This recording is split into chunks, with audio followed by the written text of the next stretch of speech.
فاعبد الله مخلصا له الدين ألا لله الدين الخالص.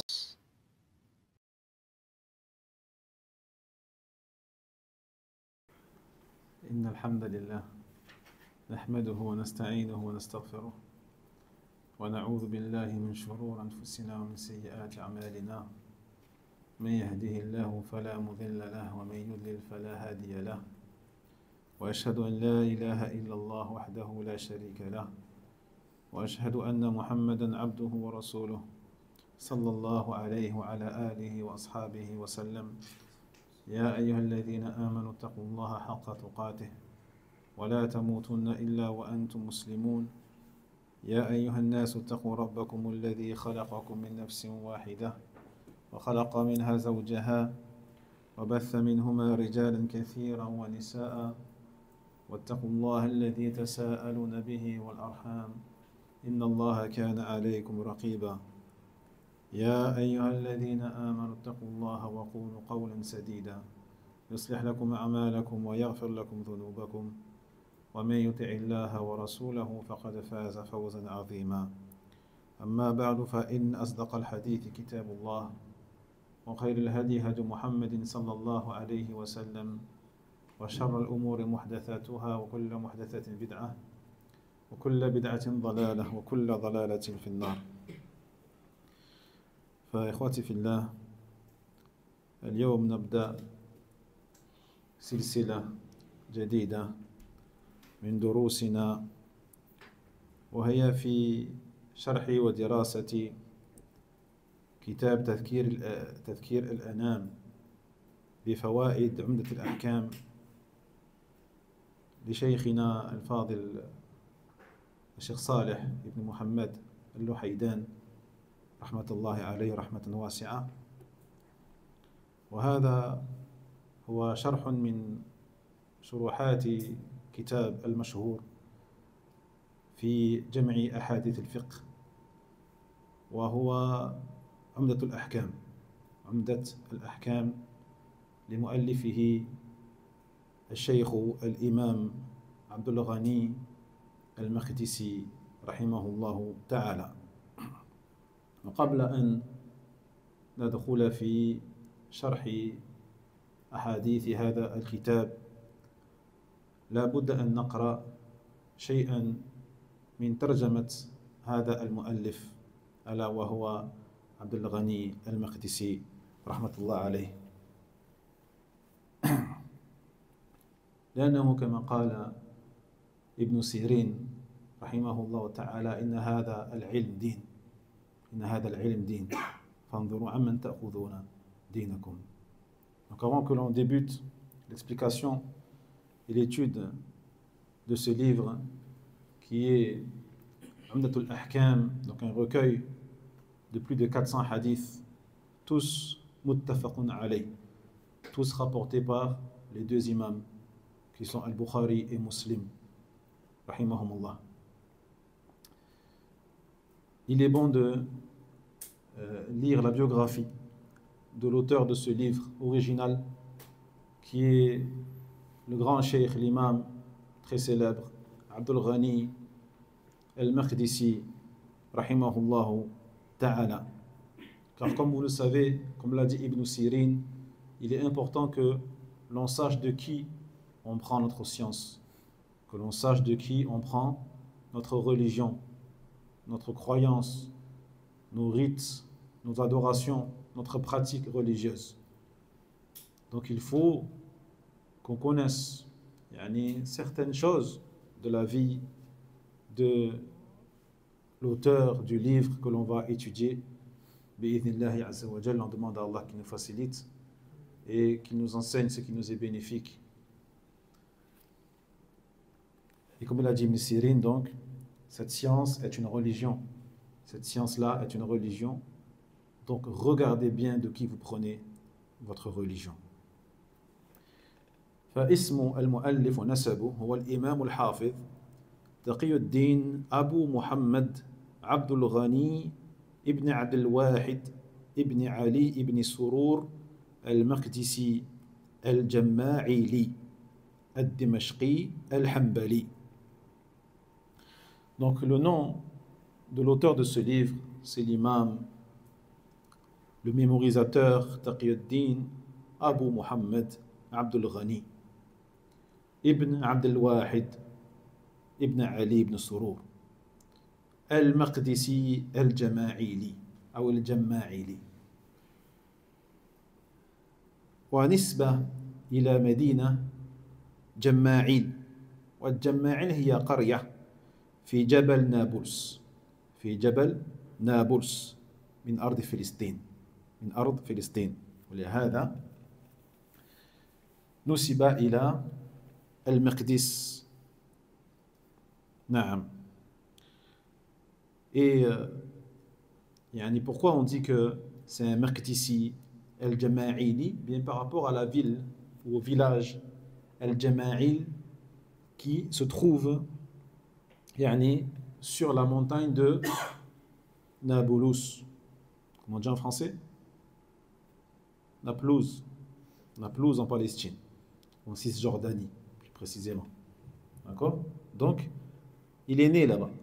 Il est né là-bas. C'est pour ça que on l'appelle Al-Maqdisi, par rapport à Bayt al-Maqdis, car son village se trouve donc pas loin de Bayt al-Maqdis, sur la terre de la Palestine, qu'Allah la préserve.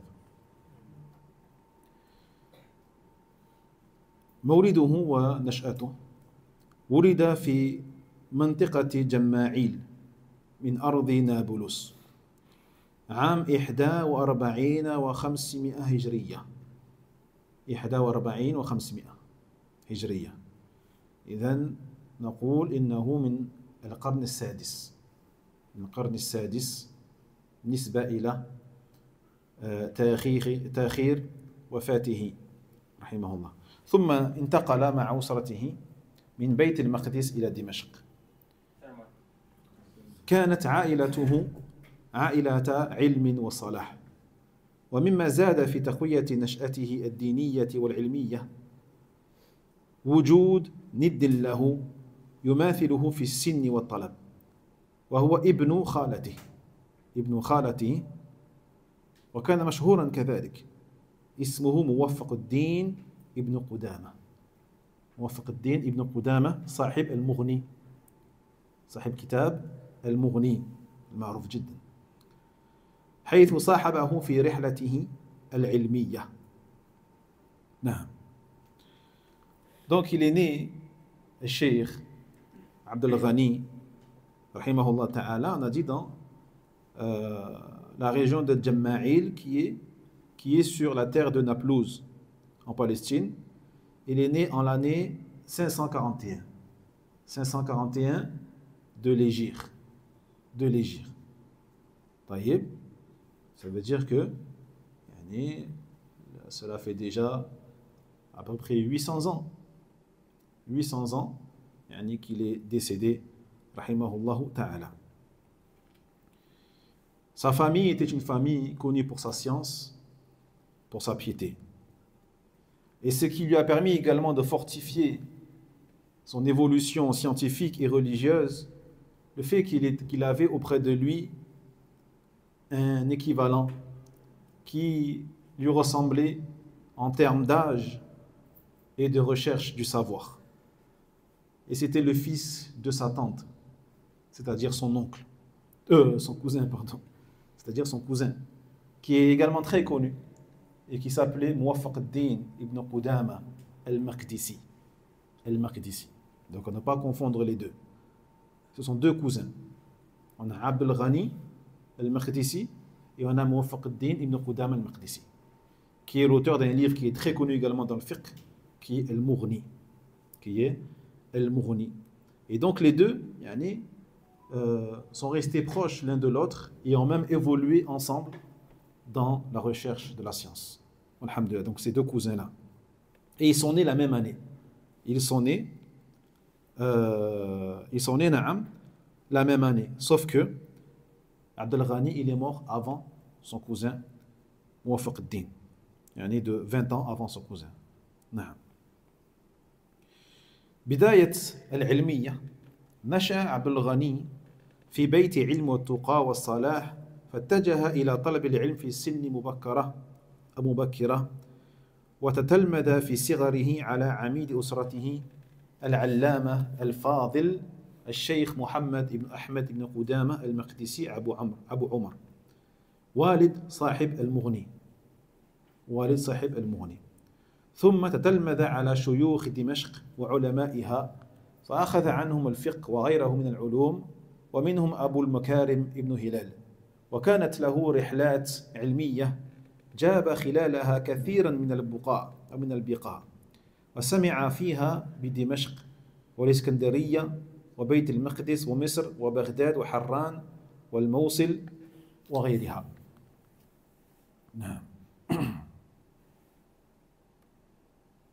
J'ai oublié de dire tout à l'heure qu'il est né donc à Jamma'il, puis il est parti avec sa famille de Beit el-Maqdis pour aller à Dimashq. Comment on dit en français Dimashq? Hein? Damas. C'est où Damas? En Syrie. Et donc, le Cheikh Abdel Ghani, rahimahullah ta'ala, a grandi dans, encore une fois, un foyer de science, de piété, de vertu.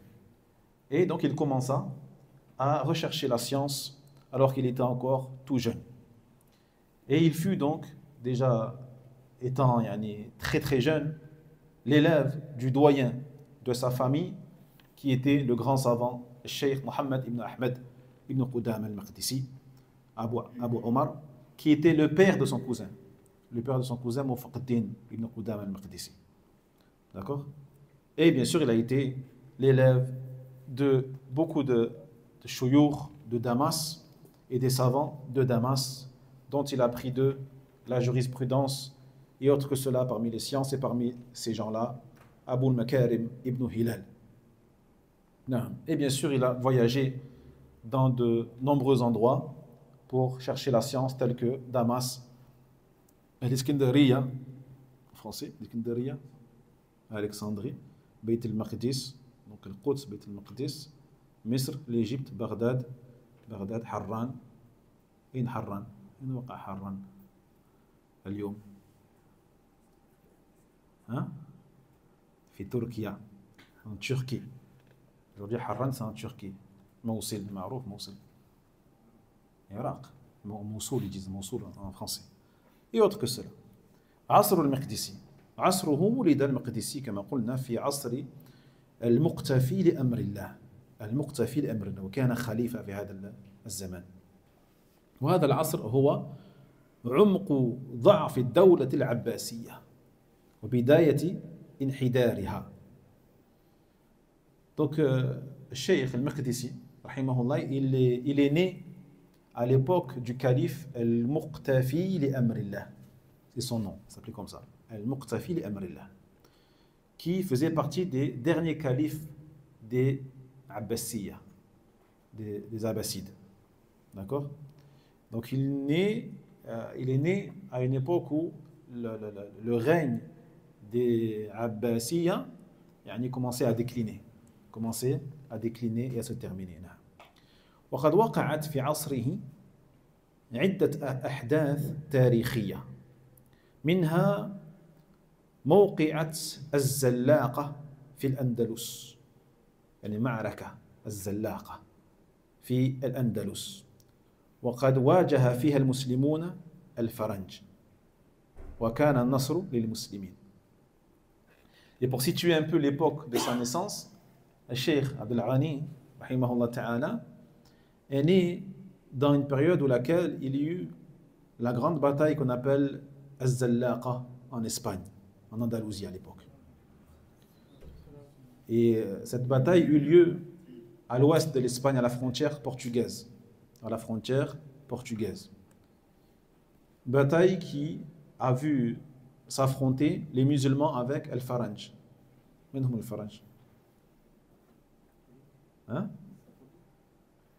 en français on dit comment? Les Francs. Al-Faranj, les Francs. C'était un peuple de l'Europe du Nord, germain. Donc ils ont combattu contre les Francs et ce sont les musulmans qui l'ont emporté. Ce sont les musulmans qui l'ont emporté. والحدث الثاني ما حل ببلاد مصر من القحط والوباء المفرط فخربت الديار وجل عنه أهلها وكان ذلك في السنة 96 و500 من الهجرة وكان يخرج من القاهرة في اليوم الواحد نحو 500 جنازة في يوم واحد 500 جنازة. Deuxième événement très difficile qu'il a connu, la grande sécheresse, une énorme sécheresse et une épidémie qui ont touché l'Égypte. Une épidémie qui ont touché l'Égypte.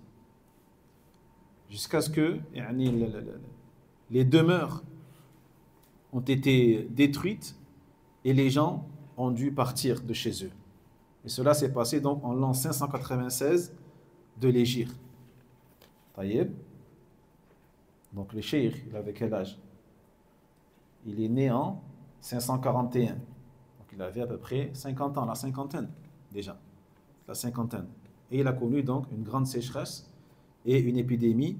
Et il dit ici qu'en un jour, il y avait 500 morts. Et chaque jour, il y avait 500 janaza qui sortaient de Al-Qahira, du Caire. الثالث وقوع زلزلة بالشام. وقوع زلزلة بالشام. وكان من هولها ما لا يوصف. وكادت لها الأرض تسير سيرا والجبال تمور مورا وقيل إن نابلس لم يبقى بها حائط. لم يبقى بها حائط. Troisième événement grave qui s'est produit, un tremblement de terre énorme au Cham. Un tremblement de terre énorme au Cham, donc la Palestine, etc. Et les gens ont rapporté que c'est comme si la terre bougeait, était en mouvement, ainsi que les montagnes. Ainsi que les montagnes. Certains ont dit également que Naplouse, il ne restait à Naplouse aucun mur debout. Tous les murs étaient effondrés. Il n'y avait plus aucun mur debout. الرابع ماجت النجوم في بغداد في أول سنة 99 و500 من الهجرة وتطايرت شبه الجراد ودام ذلك إلى الفجر وضج الخلق بالابتهال إلى الله جل وعلا. Et quatrième événement important également, le fait que les étoiles dans le ciel étaient agitées, il y a un perpétuel mouvement. Les étoiles dans le ciel étaient en perpétuel mouvement. Et ceci était visible dans le ciel, dans la ville de Bagdad. Dans la ville de Bagdad, au début de l'année 599 de l'Hégire. Tellement les gens rapportaient que les étoiles ressemblaient à des sauterelles, ressemblaient à des nuées de criquets et de sauterelles. Subhanallah.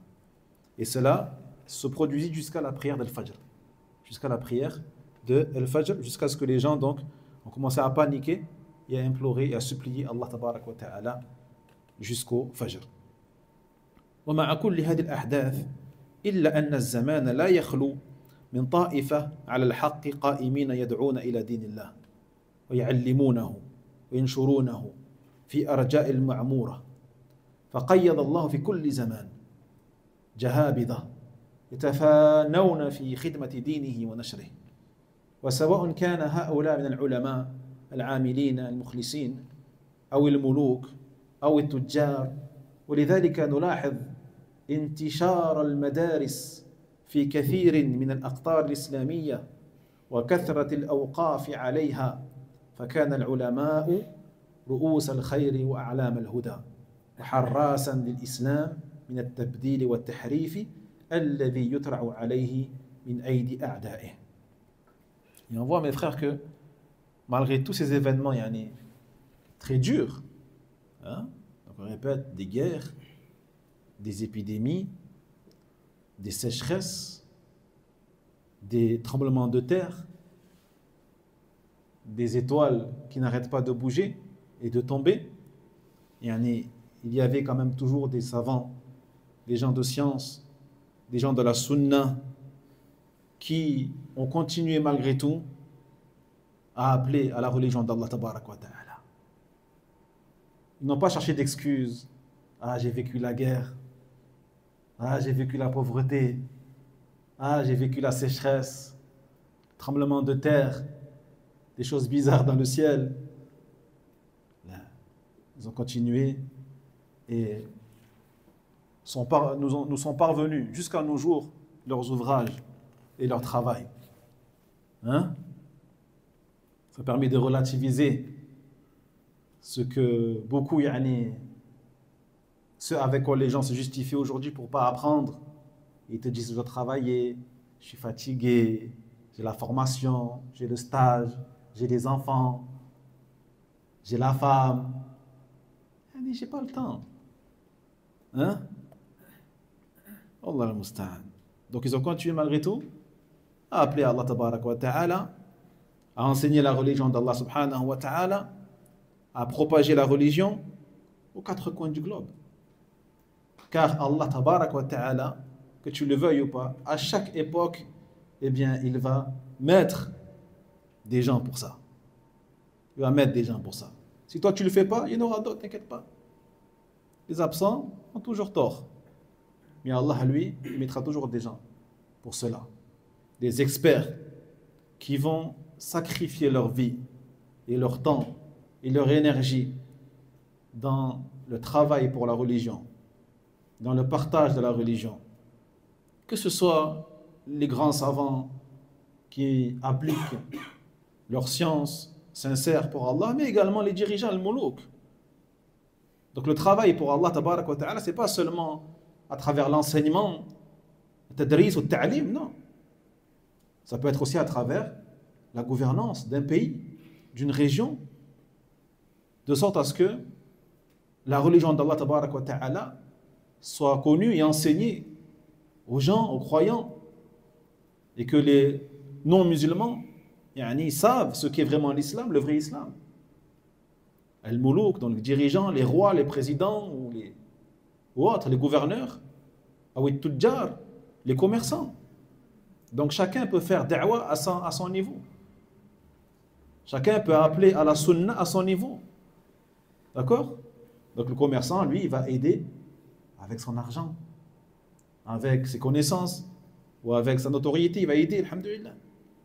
C'est pour cela que l'on voit qu'à chaque époque, eh bien, les écoles se sont multipliées et également les dons qu'ont fait justement les commerçants et les gens fortunés pour les musulmans, les mosquées, les écoles, les orphelinats et autres que cela.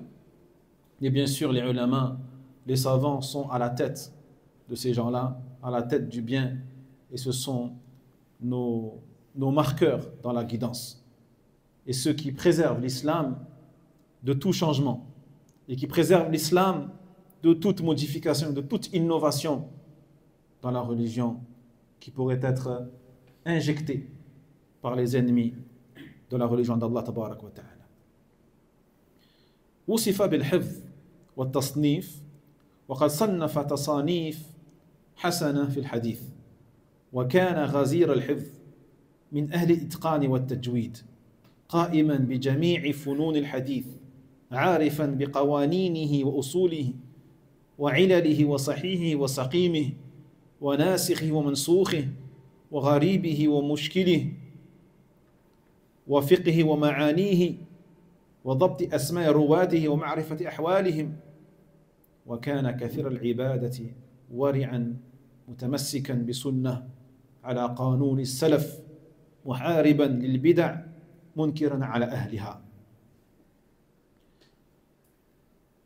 الشيخ عبد الغني المقدسي رحمه الله تعالى était connu bien sûr pour sa grande mémorisation et pour ses ouvrages. Donc il a rédigé beaucoup d'ouvrages, alhamdulillah, très bénéfiques dans le hadith.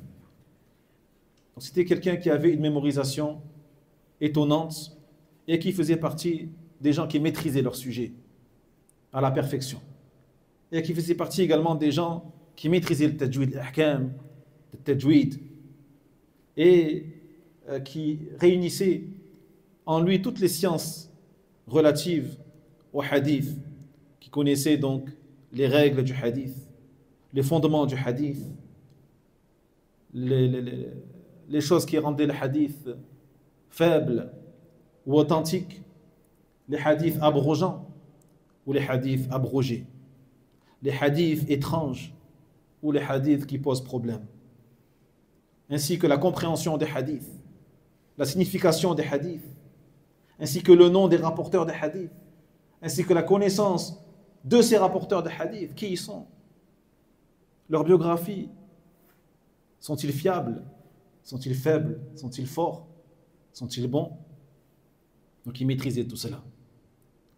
Et c'était bien sûr quelqu'un qui faisait énormément d'adoration et qui craignait Allah tabaraka wa ta'ala et qui était attaché à la sunna conformément à la compréhension des salaf salih, rahmatullahi alayhim ajma'in, et qui était en guerre perpétuelle contre l'innovation, et qui était en guerre perpétuelle contre l'innovation, et qui désapprouvait l'innovation ainsi que les partisans de l'innovation. C'est cela nos modèles. C'est cela nos modèles. Malheureusement, il y a encore des gens qui étudient leurs livres, qui étudient les hadiths, al-ahkam, et qui malgré ça osent dire qu'il ne faut pas condamner les innovations, qu'il ne faut pas condamner les innovateurs, qu'il ne faut pas mettre en garde contre l'innovation. Subhanallah. Ils sont en train d'étudier le livre de quelqu'un qui était constamment en guerre contre ces gens-là, contre l'innovation et l'innovateur. لم يزل بدمشق يحدث وينتفع به الناس إلى أن تكلم في الصفات والقرآن بشيء أنكره عليه أهل التأويل من الفقهاء والمتكلمين، وعقد له مجلس بدار السلطان حضره القضاة والفقهاء فأصر على قوله وأخرج إلى مصر وأقام بها إلى حين وفاته رحمة الله عليه. Donc l'épreuve du cheikh rahimahullah ta'ala fut que au début il était donc à Damas et il enseignait aux gens le hadith et les gens profitaient énormément de lui bien sûr, jusqu'à ce que le cheikh un jour commença à parler des attributs d'Allah subhanahu wa ta'ala et à parler du Coran al-Karim. Il a dit des choses que les innovateurs, parmi ceux qui déforment les attributs d'Allah ou qui déforment la parole d'Allah tabarak wa ta'ala, qui refusent de croire qu'Allah y parle, par exemple, eh bien, ont commencé à le dénigrer et à le désapprouver, jusqu'à ce qu'ils aient organisé une assise devant un sultan, devant le dirigeant, à la présence des juges et en la présence des jurisconsultes de l'époque. Et alhamdulillah, il n'a pas bronché et il n'est pas revenu sur ses paroles et il a dit, expliquer aux gens ce qu'est la croyance des pieux prédécesseurs par rapport aux attributs d'Allah, par rapport au Coran al-Karim. Et donc il fut expulsé de Damas et il partit donc, et c'est là qu'il est parti en Égypte. C'est là qu'il est parti en Égypte et où il resta jusqu'à la fin de sa vie, rahimahullah. قال الحافظ الضياء المقدسي سألت خالي الإمام موفق الدين عن الحافظ عبد الغني فكتب بخطه وقرأته عليه. كان جامعا للعلم والعمل وكان رفيقي في السباع وفي طلب العلم وما كنا نستبق إلى خير إلا سبقني إليه إلا القليل. وكمل الله فضيلته بابتلائه بأذى أهل البدع وعداوتهم إياه وقيامهم عليه، ورزق العلم وتحصيل الكتب الكثيرة إلا أنه لم يعمر حتى يبلغ غرضه في روايته ونشرها رحمه الله تعالى. Il dit al-Hafiz al-Diya al-Maqdisi, qui était donc un des savants de son époque, Il dit, je demandais à mon oncle, l'imam Muwafaq ad-Din. On a parlé tout à l'heure, l'auteur de Al-Mughni, qui est le cousin de Abdel Ghani. Donc il interrogea au sujet de Abdel Ghani, son cousin. Alors il écrivit une lettre, et puis il l'a lue, où était donc écrit, Cheikh Abdel Ghani était quelqu'un qui avait réuni non seulement la science, mais aussi la pratique. Et c'était mon compagnon, mon camarade, dans ma jeunesse, dans ma jeunesse. Et également dans l'étude de la science. Et il n'y a pas une chose pour laquelle on s'est concurrencé sans qu'il ne m'ait battu. Sans qu'il ne m'ait battu, illa al-qalil. Sauf à de rares occasions. Et Allah tabarak wa ta'ala a complété son mérite à travers l'épreuve qu'il a eue de la part des gens de l'innovation. De la part des gens de l'innovation. Donc lorsque tu es attaqué et dénigré par les innovateurs, ne prends pas ça comme un châtiment, mais prends ça plutôt comme un honneur. Comme un honneur et comme un mérite de la part d'Allah tabarak wa ta'ala que d'être éprouvé par les innovateurs de par leur animosité, leur hostilité. Puis Allah tabarak wa ta'ala donc lui a donné la science et la possibilité d'écrire de nombreux ouvrages, sauf qu'il n'a pas pu vivre assez longtemps pour atteindre vraiment ses objectifs. Walhamdulillah. عقيدته إن عقيدة المقدسي رحمه الله هي عقيدة السلف الصالح رحمهم الله وذلك بوصف الله تعالى بما وصف به نفسه في كتابه أو على لسان رسوله صلى الله عليه وسلم دون تكييف ولا تمثيل ولا تأويل ولا تعطيل.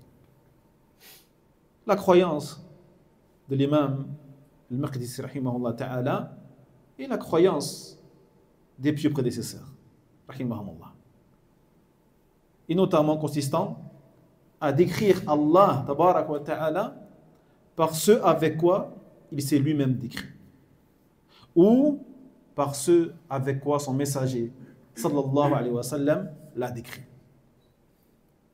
sans faire de takyif, sans donner un comment qui nous est inconnu, sans le faire ressembler aux créatures, sans donner un sens autre que le sens qui est connu dans la langue arabe, et sans renier bien sûr la description d'Allah tabarak wa ta'ala que Allah lui-même s'est donné ou que son messager alayhi salatu wassalam lui a donné. مؤلفات له عدة مؤلفات منها أشراط الساعة منها الدرة المضيئة في السيرة النبوية منها الكمال في أسماء الرجال ذكر فيه ما اشتملت عليه كتب الحديث الستة من الرجال فيها أو منها عمدة الأحكام من كلام خير الأنام ومنها النصيحة في الأدعية الصحيحة. Parmi les ouvrages qu'il a laissés, rahimahullah ta'ala, Ashrat al-Sa'a, les signes de l'heure, de la fin des temps. Parmi ces ouvrages, la perle lumineuse, Ad-Durrat al-Mudhi'a, concernant la vie prophétique de Muhammad sallallahu alayhi wa sallam. Parmi ces livres, Al-Kamal fi Asma' al-Rijal, un livre donc relatant les biographies des rapporteurs de hadith que l'on retrouve dans les 6 livres de hadith. Les rapporteurs des 6 livres de hadith. Donc imagine-toi un peu l'ouvrage et le travail que ça demande. Le fait de compiler tous les rapporteurs que l'on retrouve dans les 6 livres de hadith, avec donc leur vie, leur biographie, leur date de naissance, de mort, où ils sont morts, où ils ont étudié, est-ce qu'ils sont fiables, est-ce qu'ils ne sont pas fiables. C'est quoi les 6 livres de hadith? Hein?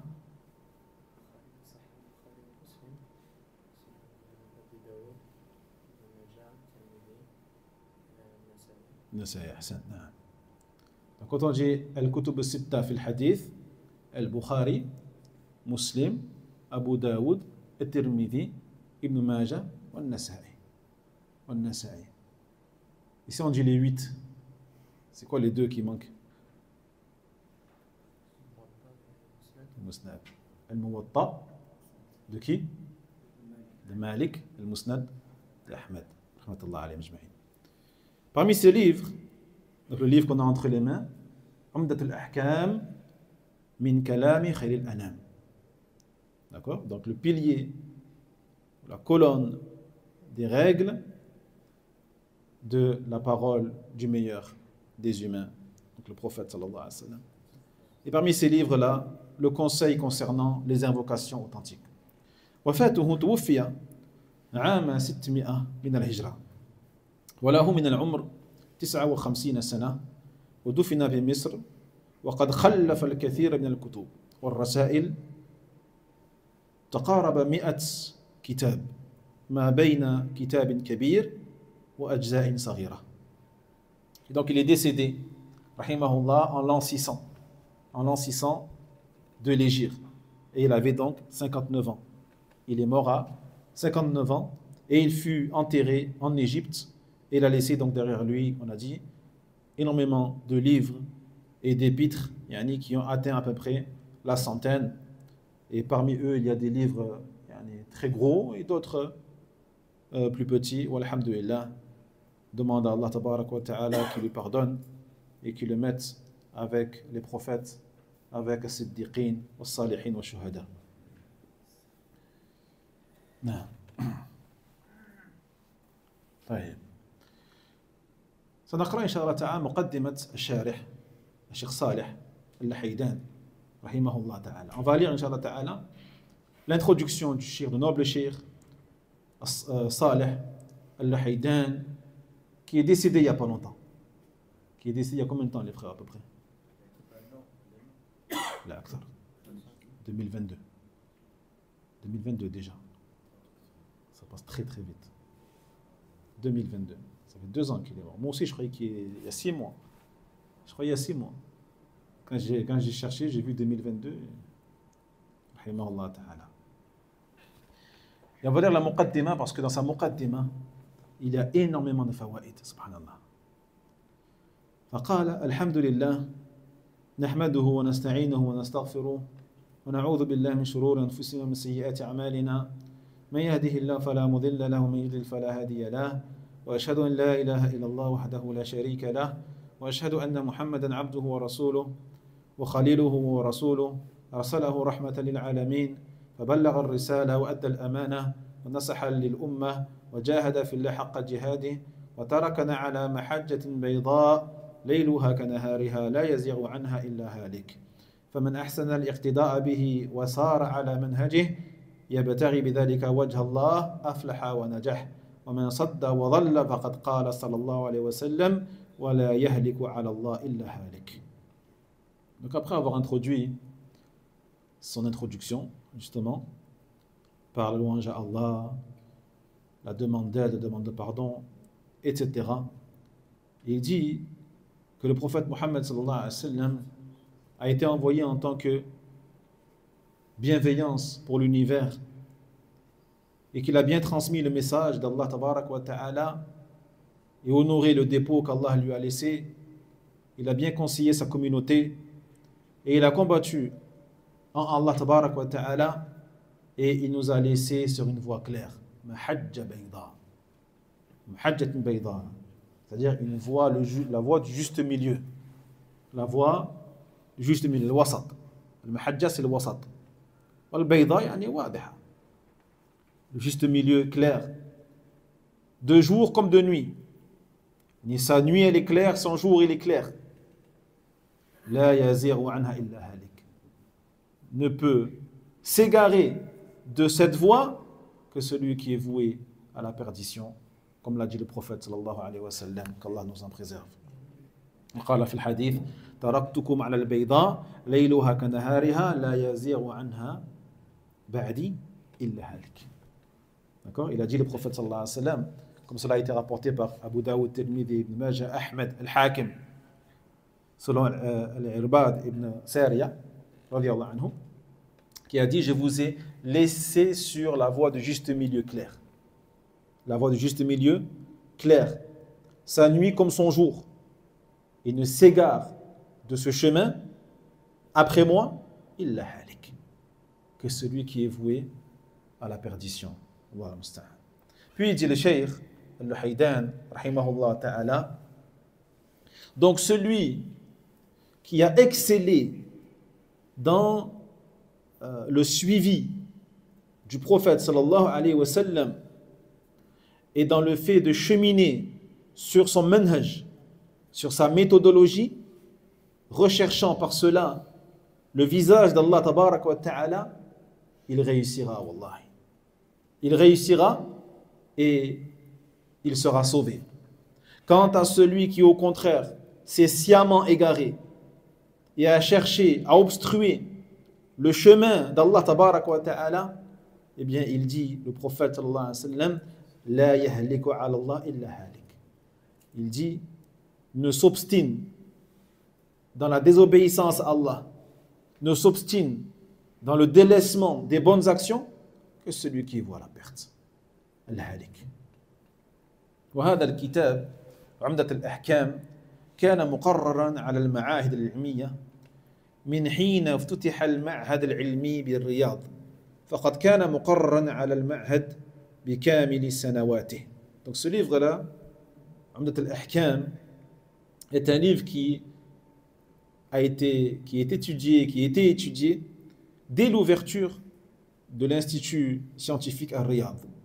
Donc il faisait partie des livres officiellement qui étaient étudiés par les étudiants là-bas, dans cet institut-là. Et cela a été le cas donc toutes les années ce livre-là a été étudié, alhamdulillah. وقد التزم المصنف رحمه الله وهو من كبار المحدثين في القرن السادس الهجري بأن يجمع هذه الأحاديث من الصحيحين مما اتفق عليه البخاري ومسلم ووفى بما التزم به رحمه الله إلا في نزر يسير وهذا ذكرنا.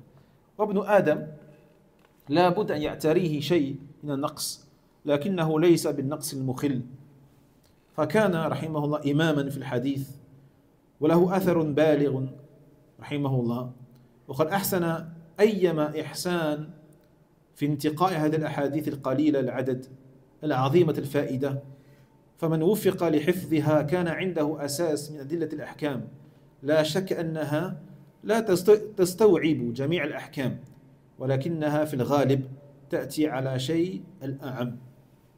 Dit le Cheikh rahimahullah ta'ala que le Cheikh Abdul Ghani était un imam bien sûr dans le hadith et il a laissé une trace énorme après sa mort et il a excellé dans le choix des hadiths malgré leur petite quantité. Donc, il faut savoir que les hadiths al-muttafaqa alayh rapportés par al-Bukhari et Muslim, il n'y en a pas que 400.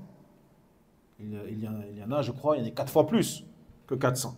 Donc il n'a pas réuni tous les hadiths al-muttafaq alayhi, mais malgré leur petite quantité, il a réuni les hadiths comportant énormément de fawaïd, d'enseignements. Donc celui à qui Allah tabarak wa ta'ala a permis de les apprendre, de les mémoriser, de les comprendre, de les étudier et surtout de les mettre en pratique, eh bien il aura auprès de lui acquis une base énorme des preuves, une base énorme des données énormes concernant les règles de jurisprudence de la religion d'Allah tabarak wa ta'ala. Même s'il n'y a pas de doute que ces hadiths-là, ces 400 hadiths-là ne couvrent pas toutes les règles et toutes les lois de la charia d'Allah tabarak wa ta'ala, mais ils sont de manière générale des hadiths qui vont couvrir de manière globale toutes les règles et les jugements que on doit connaître et dont on a besoin. Adhinu inshallah ta'ala. نعم. ثم قال الشيخ الحيدان فرحمه الله ورحم من ترحم عليه ووفقنا جميعا لحسن متابعة السلف هذه الأمة والاقتداء بهم والسير على ما كانوا عليه من حسن متابعة للنبي صلى الله عليه وسلم لأن الخير كله في إحسان المتابعة لرسول الله عليه أفضل الصلوات والتسليم فإنه الذي جعله الله جل وعلا سبيلا للهدى من اتبع صادقا هدي ومن طلب الهدى في غير اتباعه ضل وغوى نسأل الله العافية. Puis dit le Cheikh Al-Haydan rahimahullah ta'ala, donc Allah lui pardonne et soit bienfaisant envers lui et qu'Allah également soit bienfaisant envers ceux qui invoquent pour lui et qu'Allah tabarak wa ta'ala nous permette tous de suivre de la meilleure des manières les prédécesseurs de la communauté et de les prendre pour modèle et de marcher sur leurs traces et de cheminer sur ce sur quoi ils étaient dans le suivi parfait du prophète alayhi salatu wassalam. Car tout le bien se trouve dans le suivi du messager d'Allah alayhi salatu wassalam. Donc celui pour qui Allah tabarak wa ta'ala a fait que le prophète soit son modèle dans la guidance et qu'il aura suivi avec véracité, eh bien c'est lui le bien guidé. Quant à celui qui a cherché la guidance dans autre que le suivi du prophète sallallahu alayhi wa sallam, il sera égaré et dévoyé. On demande à Allah tabarak wa ta'ala le salut. ولا شك أن علم الشريعة وليس المقصود علم الفقه فقط بل الشريعة بجميع أمورها أشرف العلوم فينبغي للمسلم أن يحرص بقدر ما يستطيع على تحصيل العلم والوقت طويل اليوم والليلة 24 ساعة 24 ساعة لو أحسن الناس تقسيمها لوجدوا أن عندهم شيئا من الفراغ ينبغي أن يستغل فيما يعود على النفس بالخير وتحصيل العلم. Il n'y a pas de doute que la science légiférée, on ne parle pas que de la science du fiqh, la jurisprudence, mais toutes les sciences relatives à la science religieuse islamique de la religion d'Allah tabarak wa ta'ala est la meilleure des sciences. Il n'y a pas une science, une connaissance, un savoir meilleur que celui-là. Meilleur que celui-là. Prends tout ce que tu veux. La physique, la biologie, la chimie, la géologie, les mathématiques, l'algèbre, tout ce que tu veux, toutes les sciences qui sont aussi bénéfiques pour l'être humain. Mais il n'y a pas plus bénéfique. Il n'y a pas plus noble, plus grand, plus important que la science légiférée relative à la religion d'Allah tabaraka wa ta'ala. Donc il dit le cheikh, il est impératif que le musulman veille selon sa capacité à acquérir cette science-là, à obtenir une part de cette science-là, selon ses capacités. Car il dit le cheikh, en vérité, la journée, elle est longue. La journée, elle est longue. 24 heures. Tu as 24 heures. Donc, si tu arrives à partager, à te faire un emploi du temps de ces 24 heures-là, eh bien, tu verras que tu ne laisseras même pas 5 minutes à rien faire. Même les 5 ou la 10 minutes ou la 15 minutes pendant lesquelles tu n'as rien à faire, tu vas les utiliser pour faire un maximum de bonnes actions et pour apprendre un maximum de choses concernant l'islam. وقد أثنى الله تعالى على العلماء بقوله إنما يخشى الله من عباده العلماء واستشهد بالعلماء على أشرف الأمور وأكملها على أنه الواحد الأحد قال سبحانه وتعالى شهد الله أنه لا إله إلا هو والملائكة وأولو العلم قائما بالقسط لا إله إلا هو العزيز الحكيم. وكذلك قال سبحانه وتعالى يا أيها الذين آمنوا أطيعوا الله وأطيعوا الرسول وأولي الأمر منكم ومنهم العلماء. Donc Allah tabarak wa ta'ala, il a fait les éloges des savants. Il a fait les éloges des savants. Regardez l'honneur qu'Allah il leur fait. L'honneur qu'Allah il fait à nos savants. Dans le sens, il dit de la sourate Fatir, certes, seuls ceux qui craignent, seuls les savants craignent Allah tabarak wa ta'ala parmi ses serviteurs. Seuls les savants craignent Allah tabarak wa ta'ala parmi ses serviteurs. Et également, il a pris pour témoin les savants concernant la chose la plus importante qui soit, qui est al-wahdaniyya, l'unicité d'Allah tabarak wa ta'ala, qui est le fait qu'Allah jalla wa ala, il est unique dans sa seigneurie, il est unique dans sa divinité, il est unique dans ses noms et attributs. Dans le sens, il dit Allah témoigne, ou Allah a témoigné qu'il n'y a de divinité digne d'adoration sauf lui, ainsi que les anges. Yani les anges aussi témoignent. Et qui? Ulul ilm. Et les gens de science. Qa'iman bil qist. Allah est le détenteur de la justice. Nulle divinité digne d'adoration sauf lui, le puissant, le sage, al-aziz, al-hakim. On a vu que al-hakim, c'est pas toujours le sage, c'est pas que le sage. Al-hakim, c'est le sage, mais c'est aussi al-hakim, celui qui juge, dont le jugement est implacable et inévitable. Dans un verset, Allah tabarak wa ta'ala dit: ô vous qui avez cru, obéissez à Allah, obéissez aux messagers et à ceux qui détiennent le commandement parmi vous. Et ceux qui détiennent le commandement parmi vous, ce sont les dirigeants et les ulama et les savants.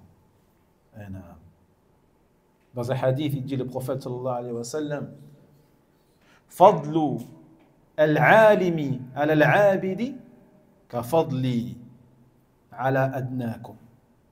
Ka fadli ala adnakum. Et adna as-sahaba. Dans un hadith, le prophète sallallahu alayhi wa sallam, il a fait les éloges du savant. Il a dit le mérite, le grade du savant sur al-abid, l'adorateur, qui passe son temps à adorer Allah tabarak wa ta'ala, mais qui n'a pas la science que le savant il a. Eh bien, son mérite, il est similaire à mon mérite sur le plus faible d'entre vous. Parmi les sahaba, radiyallahu anhum, pour montrer l'écart qu'il y a entre l'alim et l'abid. Et quand on dit alim, c'est bien sûr le savant qui adore Allah tabarak wa ta'ala. C'est le savant qui adore Allah, qui fait des adorations, bien sûr. On ne parle pas du savant qui fait rien. Lui, c'est pas un savant, lui. On parle du savant qui adore Allah tabarak wa ta'ala par sa science. Il est meilleur que l'adorateur qui n'a pas de science. Donc son mérite à lui, il est comme le mérite du prophète sallallahu alayhi wa sallam sur le plus faible des compagnons. Walhamdulillah, naktafi bihadha al-qadr insha'Allah. فنسأل الله تبارك وتعالى أن يحيينا على السنة والتوحيد ومفارقة الشرك والبدعة. والله أعلى وأعلم، وسبحانك اللهم بحمدك أشهد أن لا إله إلا أنت أستغفرك وأتوب إليك. بارك الله فيكم. وينجي الله الذين اتقوا بمفازتهم لا يمسهم السوء ولا هم يحزنون.